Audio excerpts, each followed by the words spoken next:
La Polynésie française recense environ 3000 personnes sourdes réparties sur les 5 archipels.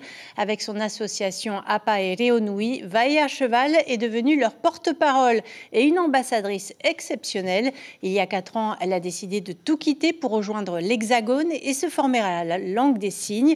Son diplôme en poche, Vaea est bien décidée à offrir un meilleur avenir aux enfants sourds de Polynésie. Pierre Lacombe et Hugo Laridon. Ces gestes sont appuyés, ils témoignent d'une profonde détermination. Depuis sa naissance, Vaea vit dans le monde du silence. L'isolement, parfois l'indifférence, accompagne son enfance, puis son adolescence, jusqu'à cette rencontre qui va tout changer. Un professeur sourd italien qui vient sur l'île et qui vraiment signe. C'est une langue. Je vois une vraie langue et je me dis waouh, qu'est-ce qui se passe? Vaea prend conscience que sa différence n'est pas un frein. La jeune femme est douée de ses mains, elle apprend un métier, devient maman et crée l'association Apa et Reonui pour accompagner les sourds de Polynésie. Sa formation à la langue des signes à La Réunion ne suffira pas pour enseigner. Vaea décide alors de tout quitter pour aller se former en métropole. Chaque petit îlet, en fait, se fait sa langue des signes.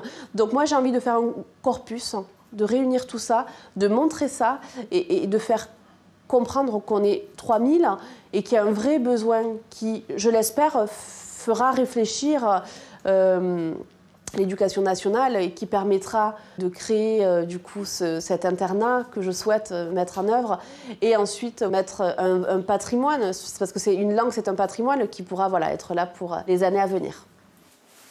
En région parisienne, les premiers mois sont difficiles. Il faut s'adapter au mode de vie, veiller sur sa fille adolescente, suivre les cours, traverser la période du Covid. Son couple ne résistera pas, mais Vaea a de la ressource. Ce soir-là, nous la retrouvons à Arras. Elle est venue partager son amour du fénois devant un public admiratif. C'est inspirant. C'est un parcours inspirant qui va donner envie aux personnes sur place qui effectivement sont dans une situation difficile où on manque de modèles. Voilà. Et du coup, Vaea va être un modèle pour eux et elle va leur montrer que c'est possible. Mais il faut se battre et il faut prendre sa place.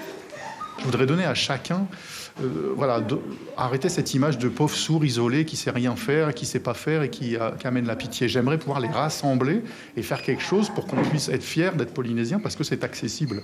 Et ça permettrait à chacun de porter un regard sur ça en disant « Waouh, ils sont quand même très très forts et j'adorerais qu'on en arrive là ». Encore quelques mois et Vaea retrouvera sa terre, celle qui lui manque tant.